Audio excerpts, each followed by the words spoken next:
Hello mga kaamat. So sa video ito, isi-share ko lang na lately kasi medyo sumasama yung pakaramdam ko, mataas ang aking mga BP ngayon.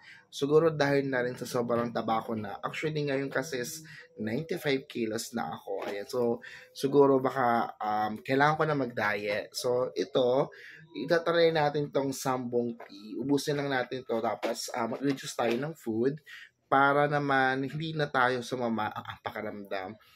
Kasi last week, sobrang high blood ako noon. Ang mga BP ko umabot ng 210 over 90. Tapos, nung nag-medical kami, umabot ng 190, naging 160, tapos hindi na siya bumaba.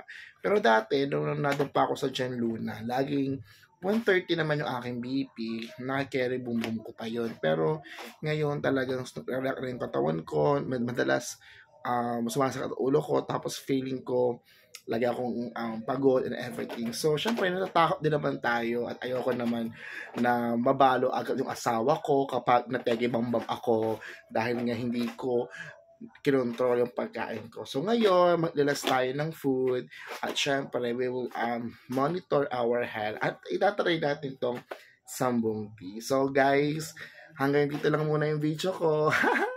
Bye!